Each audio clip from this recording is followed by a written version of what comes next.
Hey friends, we're so excited to share this next episode with you all. It's a continuation on the topic of friendships, and we're just going to be sharing some more stories with you and really digging deeper into what it looks like to have different friends in different seasons of life and how that's okay. Sometimes friendships change, and what does it look like to let them go, and what does it look like to let new ones in?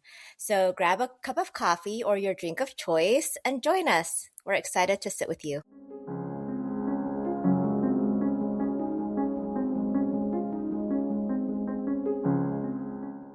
Yeah, so last time we were talking about friendship, and I think there's just more to mine in that friendship conversation. And I was thinking, just what I experienced right before we got married.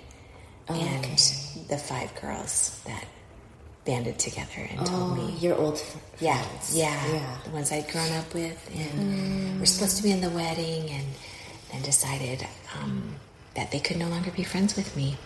That's so horrible. And, I remember I'd gone home to my parents' house. It was a month before the wedding, and I was wailing in my room. My mom thought someone had died. And I just received 5 different letters in the mail. They gave you letters in the mail? Yeah, and that was the last time I ever saw them. Wow. Actually, it took a number of years, and 3 of them were bridesmaids. They were supposed to be bridesmaids, 5 of them. Oh my God. And 3 of them came back in the years to follow because I lost contact with them. Yeah. And they came back and they apologized. And, I had forgiven. I know the pressure they were under. It was a church we were part of. And anyways, that's another story about a lot of spiritual abuse that was happening in that. So it was combined. Okay. But I think when I look back, I think what I learned from them, because I still have such, I don't know, maybe it's grace, it's just deep affection and sorrow for them because they'd been under some kind of teaching. They believed that I was no longer walking with Jesus, which was not true. But I think what those early friendships, because it was really since I was 5 to when I was 23, that what it taught me was that I love girlfriends. I just love my friends. Yes. I mean, I think just I think whenever I watch a movie on friendship, I was a mess on the plane watching a movie on friendship. I was like, yes, women friendships are the best. Yeah, they really the healthy ones. Yeah, they can be amazing. Yeah, and so even our decision to go away this weekend, we've never done this before. Yeah, we live in different. I live in Philadelphia, and Jenn lives in Seattle, and I'm like an hour from San Diego. But it was so sweet because I was out in LA for a spiritual direction training, and they're like, "You're going to be out on the West Coast. Let's get together," and made it happen. Yeah, I was very touched by that. Yeah. But we all committed to it. We have to make time. To prioritize, and this is time away from your families and your work, and prioritizing this time together. Yes, and it matters to our kids. I even got a text from my college son, and he was like, "Yay, Mom has Asian American women friends her age." And I think there's so many keywords in that text. Mom has friends. Asian American women. With my kids, they were wanting me to spend time with you guys because they know how it feels to me and how important it is for me. Yeah. And so I'm really, really grateful that our kids can even see it. Yeah. But I do want to go back to your story, Jenn, because how did you recover from that? It's devastating. You're up to that point, it was your lifelong up to your the time of your wedding. But how did you recover? How did you forgive? Because you're also not a bitter person, right? Yeah. I think it was tied to a big church split.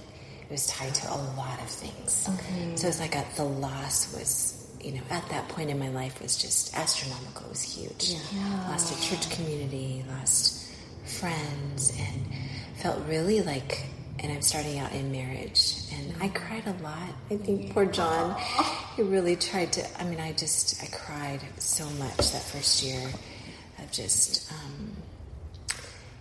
but John was really with me and in it. And I think at the end of the year, the Lord had brought women again into my life. And we were just trying again. I don't even know. I don't even know if it was even so black and white. I think it was just like, I need friends in my life, so I have to try. And I think a prayer that I had a middle school counselor tell me, like, Jenn, if you can pray this every day of your life, like, Lord, keep my heart soft. And that's been a prayer I've prayed since I was 12. Wow. Lord, keep my heart soft. And I think that the Lord has answered that. Yes. So it is. And I've watched my parents go through really difficult times, and they don't lead with their difficult times. They don't lead with it. I know it deeply hurt them, the things that they went through. But you won't hear that story. You will. It's not like they pretend that it didn't exist. Right. But the story they tell is one of grace, God's faithfulness, and one of love and God's favor. And I think, how do we include all of it? You know, where we tell the story where it is painful. And there were years where it was like the tears were very present. And there were moments, you know, I think I still feel sometimes when I'm in church spaces and it feels like your belonging is based on how you serve. Like I actually get the hives. Like my body literally will begin to shut down. Like I just think there's just something that my body remembers of that kind of religion, because that isn't Jesus, and that's not his heart for the church. He loves us, and it's not based on what we can do for him. He loved us before we could do stuff for him. So I think that piece of I think God's grace. I don't think it's anything I knew how to do other than I think God has honored a soft heart, and he's helped me, and he's brought women along the way who've helped me heal. I think one of the things from both of hearing a little bit about both of your experiences is that, like, going through that has actually made you more compassionate to those who are hurting, because I know how you are with other people, and so you are then more aware of others who are hurting and how to walk alongside them. And because you've experienced betrayal and you've experienced the lack of belonging, so then you want how can we help others? It's really belong? true. Yes. And so I think as an Asian American woman, like in certain spaces, like we don't always feel seen. We don't always feel understood or known. And so I've like one of the things that I desire, because I've experienced that invisibility in a lot of spaces, is like to have eyes to see people and make them feel seen and known, and to be that, kind of create that space. So we learn from what we didn't get as much as from what like we did receive that was good. So we can learn from the things from our hurts, from our pain. God is like a God who redeems. And so he gives us opportunities, I think, like redemptive opportunities, to, I don't know, just be a blessing, in ways where we like experienced hurt. And not to repeat. So. Let me ask you guys a question. So you two are such amazing women, and I'm sure everywhere you go, everyone wants to be your friend. So how do you, and I feel like this question, like a lot of people are going to relate to this, like how do you like kind of manage that? Like, you know, like, because as we grow, as we grow in our influence as like leaders, and like our networks expand and whatnot, like I personally feel like more people try to become my friend for whatever reason. It could be a, you know, false, I don't know, motive, or it could be like a genuinely like they desire my friendship or whatever. It's harder to discern, I will say, I think, as leadership influence grows. But how do you manage that? Because I've had people tell me like things like, "Oh, I thought we were really close, but then like you didn't come to my birthday party," and I was like, "Oh, I didn't know we were that close." Like in my mind, we weren't that close. But in that person's mind, we were best friends. And I've had this happen multiple times here and there. Although I think I've gotten better as I've aged in like being clear about who's in my inner friendship circle versus like, you know, people who are acquaintances. And, you know, I think it's about like realigning people. You know, I think it's kind to do that, you know, instead of like making somebody believe you're their best friend, you know, and then it creates conflict in the future. So I'm curious how you two manage that, or if you've experienced something similar. Jen and I are looking at each other because we don't really know how to answer that question. Their faces are like, why did Yulee ask this question? Like, Oh my gosh, I'm the worst at this. No, it's... and I ask it because I've experienced that. It's you true. know, it's It's hard. totally... It's very challenging. Yeah. I've majored in disappointing people, so I feel like I'm failing, but because I so want to be there for people. So as an Enneagram 2, like, who's healing and learning to be healthy, like, I think that paying attention to my needs too, helps me not to lose myself. Because in the past, I've been so busy trying to meet other people's needs or be what other people need me to be, that it is inauthentic. It's not loving. And so I'm learning. I don't know that I have a good answer other than just honesty. Like when there is expectation, to say, I really care about you. Right. I'm not sure I can be there at your birthday, but I want you to know I deeply care. Yeah. So I want to be authentic. I want to be real, and I want to be loving. And I remember my mom saying, Jen, the more people God adds to your life, He'll keep increasing your capacity to love. And that can't be synonymous like to be there for everyone, but like love can increase. So I can feel deep affection and love for people, even if it's just like a moment of interaction. And I want them to feel the Lord's love, not Jen's love, but the Lord's love. And then I have to also release like what someone thinks about me, because there is such a part of me that wants you to think I'm like the best kind of friend. And I'm not. I can't be. You know, I will fail you. Everybody's best and I friend. will really disappoint you. So I'm very sorry about that ahead of time. But I apologize in advance. Everybody out there who's listening to the podcast. it's not you, it's me. But I think just that honesty of like life is full and it is busy but I think I need to always make sure that someone... So I ask this to my daughter often, like, who knows where you are? Like, not in a GPS kind of location, although sometimes it might be that, but in this, like, where your heart is. And so I need to check in and go, who knows where my heart is right now? Besides my husband, who generally gets who knows where I am. But I think a girlfriend who knows where I am, knows what I'm carrying, knows what feels hard, knows what feels chaotic. And then that allows me to walk into a space and I remind myself, I am fully known. So I can walk in love and I can walk in and be present to people and know, there's someone somewhere in the world that knows where I am, you know, and loves me. And I don't need... So when I walk in with just that sense of contentment, that allows me to be a friend. And offer friendship. And not every friend, I think, will have the same weight. Does that make sense? Yeah, totally. Just like the weight of friendship is different. Yeah. And that doesn't make it any less genuine or real. Right. Because I think... but I feel like it's just a journey I'm on. Yeah, Because, same. you know, John, my husband will say I collect people along the way because I just love people. I think You're a people lover. You love interesting. everyone. And I So well. love you if, you know, I just am so fascinated and intrigued by people and curious.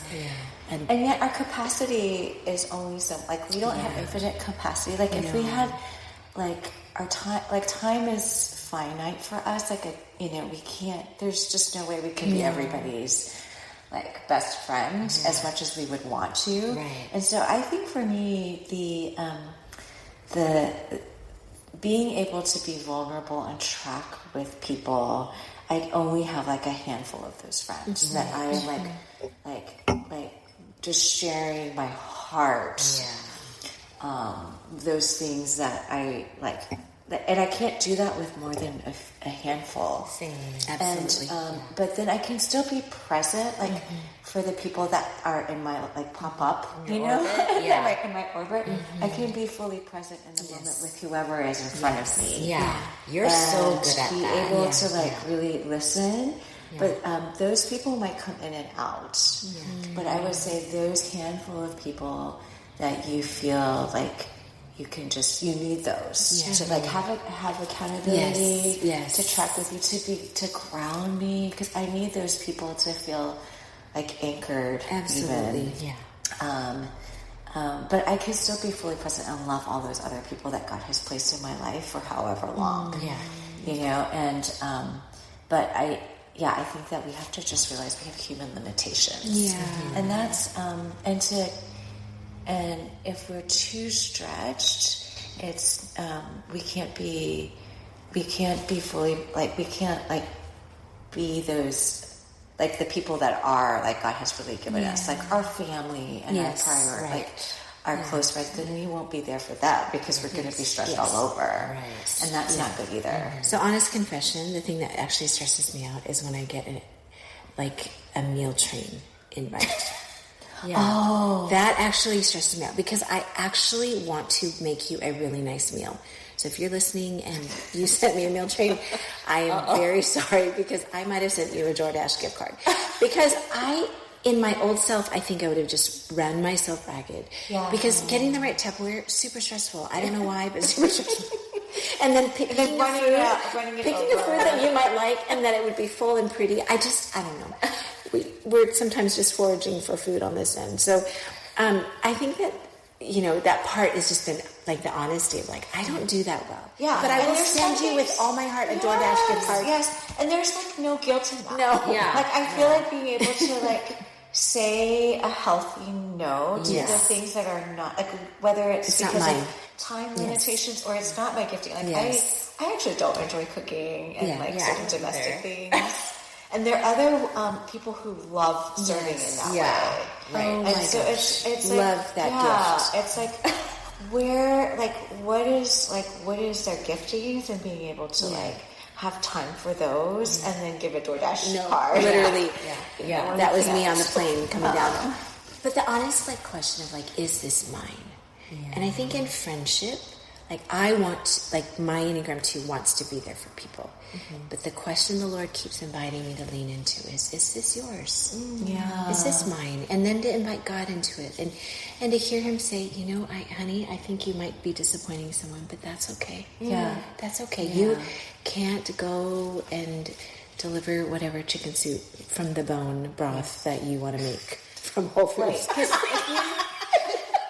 I don't even want to make it, if I'm honest. But I want to make it because I want... Anyways, that's just another story. And there's a book called Something About Your Best Yes. And so it's like you have to say no to certain things that are not yours in order to say your best yes to the things that God has for you. Literally. Because the fruit of it is that there needs to be fruit. The fruit of the Spirit then needs to emerge. Because if I find myself muttering things under the breath, the side of my mouth... You know, and that's like a full sign, like that was not coming out of love. You know, you're frantic, and that's frenetic energy, and that is not Holy Spirit. Like, because where He calls us, He equips us to do it. So I think that piece of like me learning to say, oh, it's not mine, it's okay. I trust that there will be others that will step in and be there, and that's okay. But there's a lot of talking to myself that has to happen. Self-coaching. Right? To get me to this place of like regulation. Okay, well, what about the friend who like overserves you? Like they're like so, in their minds, like so generous, but then you're like, why are you here again? I'm sorry, it becomes a burden to me. No, not you guys. But like, what if there's a friend like that somewhere? Oh goodness, try to be so kind to you, but the energy is kind of extra. Yeah, and it's like burdening to the person receiving. Like, what do you do? I know what you're saying. Yeah, I don't know what to do with that sometimes. You know, like I'm like, then do I have to give in return? Because I received so much. But yeah, there's this Chinese phrase, it's buhaoise. Like, it's very like, I don't even know what to do with this. Yeah, and I think it's an honest conversation. Yeah, just talking with the person about just it. Saying, you know, I love this friendship. It does feel at times that, I feel like maybe it feels like you're expecting something of me and I don't have that to give back. Like, that friend's going to be great during, like, a zombie apocalypse. Because you know that friend's going to, like, do everything to save your life. Because they've, like, served you every single day. And, like, you're so grateful. Yeah. Like, every time I'm sick, I always receive something, you know? But then I'm like, oh, and she's sick. I forgot to send something. And I feel guilty. No, you know? I hear you. I hear you. I have a friend that sends me flowers every year for my birthday, but I can't remember hers. So I get that. It's really bad. It's so, but I just there's always one like that. That's also like, just my realizing my own limitation. Yeah. My longing and desire is to give back. And I think there's something to be said for like finding, like when there's genuine, like both way friendships. Yeah. You know, and so then to like be able to be like, okay, we have to be self-aware when it's not like reciprocated at the same level. So you kind of you have to meet the person at the, you know, kind of like if one person, if you kind of have to get the hint. And and then also be like, it's okay, we can't be that for everybody. So maybe finding a friend that's like just the same amount of extra. If you're extra, find that extra friend. Yeah. And, you know, I do feel like I'm in a season of life where it's really busy. I have a lot of things going on in my home with my kids. And I don't have the capacity so I really treasure those friendships that, like I don't have to explain a lot. Right. And it's easy. Yeah. And then there'll be other seasons where I have more to give. Right. You know? Yeah. But just, I think that self-awareness piece is important. Like, as a friend, like you said, it's a formational process. It is. Friendships are formational. So, how is this particular person? How is God using that person to grow in you new insight and wisdom about yourself? Yeah, and I've also had friends that have been friends for a season, and I'm really grateful for that. A friendship in that season. Yeah. But we haven't actually continued that friendship either when I've moved or like our life circumstances have changed so we don't overlap. And that's okay too. Like I kind of feel like sometimes we like have to mourn that loss. Or if there's an expectation of friendship and it wasn't there on the other end. Like we mourn, but then we can let go of it and give that person freedom. And then God brings in new friendships. And so there's some friendships that are fluid, and that's okay. Yeah. Like every friendship doesn't have to be a forever. And we can be appreciative. And also let them go and be free. You know, be like there's and then, you know, I do think that in eternity, it's like a big reunion. All the different friends in our life and all the different seasons. And there's few things that are eternal, but I really believe that, like people, like when we're investing in people, and even if we move away and it's not the same, like there's reunions that will happen. Totally. It's going to be so great. And I think about when Jesus says, you know, I call you friends. He calls us friends. That he's the one who moved toward us. He laid down his life for us. And I think about the definition of friendship, and I think of how far I feel like I fall from that laying down of life. You know? And yet that in that confession is, Lord, would you teach me that kind of love? And teach me how to understand even friendship. Because I think we understand it through our limited human viewpoint. Right. So what does love look like? And John and I asked this question, my husband and I asked this question a lot. Like for the situations that we're faced with in leadership and people that come into our life, like what does love look like?